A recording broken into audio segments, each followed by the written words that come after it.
his purity as a racer. He was cantankerous. He was kind of his own worst enemy, but he was absolutely sublime and brilliant behind the wheel. He could also build any car. He saw himself first and foremost as a mechanic, and he was just brutally honest. You know, he didn't suffer fools at all, and Shelby knew he was the best man for the job, and he proved it. There's a wealth of information that you get when it's a real character, you know, because you're freed up from thinking that you might be making choices that could be construed as egotistical, you know, or trying to, you know, do things that aren't necessarily the best for the film. But when you have a character that's real, you have the mannerisms, you have everything, these eccentricities that they're there for all to see. So you go to the director and you go, look, that's what he did, you know. And it gives you that extra confidence. I actually enjoy it a lot, playing real characters. It's just a thing of triumph for misfits. It's a thing of sort of overcoming corporate politics, the necessity of the sort of Goliath of Ford and the money. I mean, these men could not have done it, just as most artists can't without some benefactor.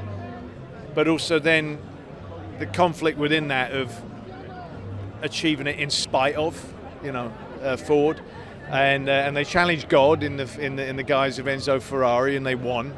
And these were sort of, they would have been voted the least likely to succeed guys, you know, a bunch of eccentrics, gearheads, and it's just a delightful story and exciting, poignant, really moving. And just, you know, gives me goosebumps every time I see it. For me, it's a story about the eternal kind of conflict between art and commerce, the effort to try to do something new. You know, as much as the movie's called Ford versus Ferrari, it's a little bit more like Carroll Shelby and you know, and Ken Miles versus Ford. Part of it is just, can all these guys get along, this kind of madman corporate team and these eccentric driving types who are trying to figure out how to take on the world's most serious racer in Ferrari. And until they get their own acting gear, they're never going to be able to face Enzo.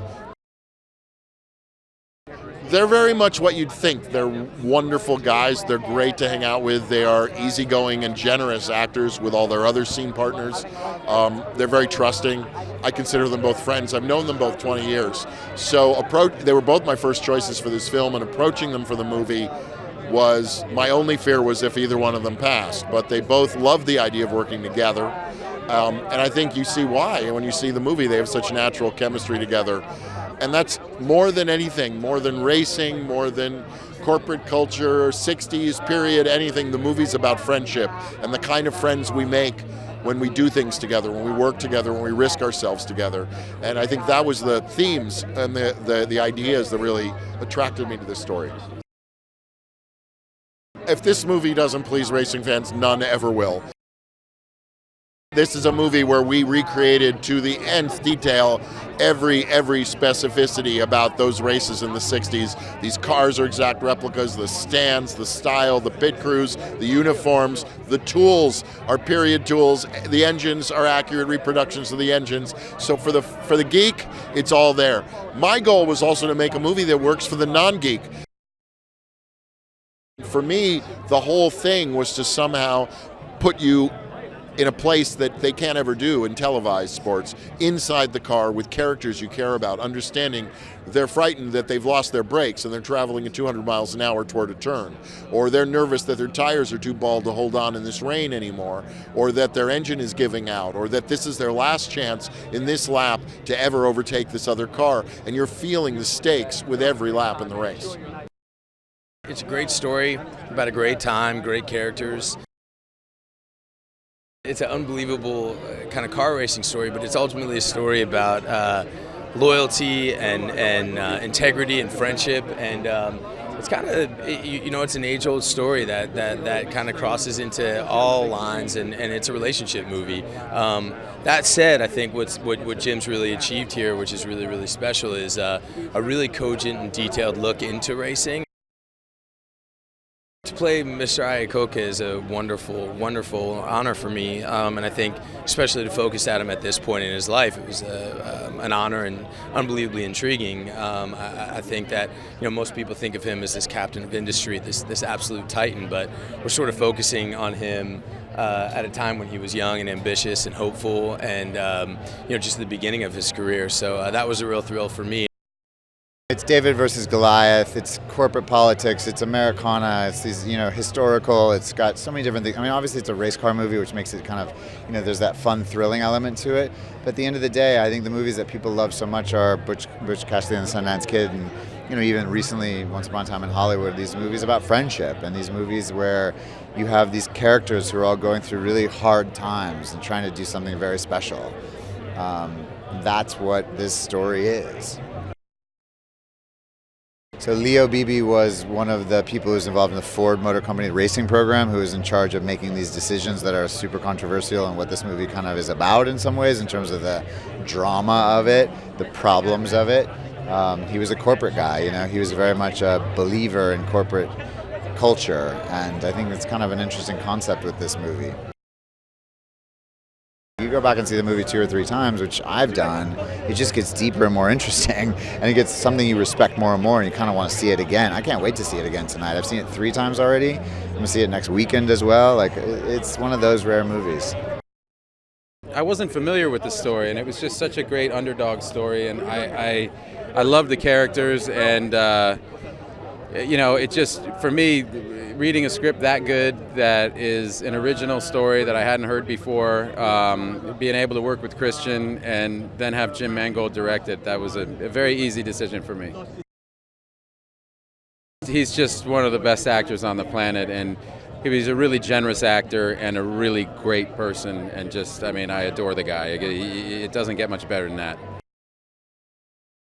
Carroll Shelby was an extrovert, so he wasn't afraid of an interview. So there was a lot of material to kind of go through to kind of get a sense of his public-facing side. And then I talked to a lot of people who knew him in his kind of quieter moments, and tried to get a sense of what he was like away from the cameras. And the movie kind of sees him in both regards. And so I think for me, I'm not really a car person, and the fact that I love the movie so much and not being a car person was a good sign to me. But my way in with Shelby was that he spent his life collaborating with other people to build something that was kind of bigger than him, and that's what making movies is. So I really, on a deeper level, could connect to what it was that really kind of made that guy's engine run, and that was really the way in for me.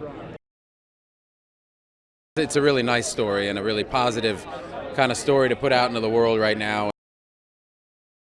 I just hope they're really entertained by it. I really felt like it was a crowd-pleasing movie from the moment I read it.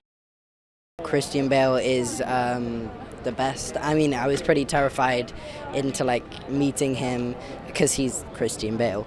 But yeah, he's just a regular guy. Hate to break it to you, just a regular guy doing his job really well, I might add. Just being around him was great, and he's such a fun guy on set, especially with emotional scenes. He can just, crack a joke, and, you feel much more, in your skin on set with him around. But yeah, just a wonderful guy, and I learned so much from him from just seeing his work and experiencing that. For me personally, my dad and granddad were Ford dealers, so I knew about Shelby and all those stories way before the movie was made, so for me to be in the movie, that was quite a thrill. My character is Phil Remington, who was a self-made engineer, inventor, fabricator. He would see what was wrong with the car, he would figure out how to fix it, and he would make the part that he needed to use to fix it. So he was a brilliant guy, and probably my greatest acting job of all time was pretending like I knew a little bit about what I was talking about. You get caught up in these people's lives, and you get caught up in this competition, and at the end I hope it's a thrill for them, but also it's very moving for them. Christian Bale is fantastic in this movie, and my character gets to race him at Daytona, and it was an honor. It was an honor to play Walt Hansgen, and you know, who was also an incredible racer. Guy was, you know, in 1957 he was a U.S. Sports Car Driver of the Year by Sports Illustrated. And he was an incredible racer, and Ken Miles was an incredible racer. So was Carroll Shelby, and so Christian Bale kills it. I studied a lot about, like, you know, where he grew up and how he became a racer. Walt Hansgen started racing late in life. He started at 32, and remarkably, 2 years later, he wins Watkins Glen. He grew up working in his dad's auto shop, and learned a lot about cars, and he just really understood cars, and he became a hell of a racer really fast. When you watch the movie, you're going to feel like you're in the race car. That's one thing that James Mangold, Jim, he made sure to, you know, shoot a lot of stuff from in the car, and you'll feel it when you watch the movie. You feel like you're actually there. It's pretty cool. The hidden history element of it is really interesting. I didn't know any of this story, and it's a really interesting little minor but important chapter certainly in the history of car culture in this country. But beyond that, it's a very human story. Had it just been about the cars, the achievement with the cars, I wouldn't have cared that much about it. But the truth is that all of the people in this movie have a lot invested in the outcome, and so it's a great human story of these people pulling together for this thing they did. I'm not a fan of racing, but I think that's one of the great things about it. You don't have to be a fan of racing to appreciate this film, and yet fans of racing are really going to appreciate this film. I mean, there's fast, beautiful cars, and they're real. They're real cars in this movie. It's not just CGI.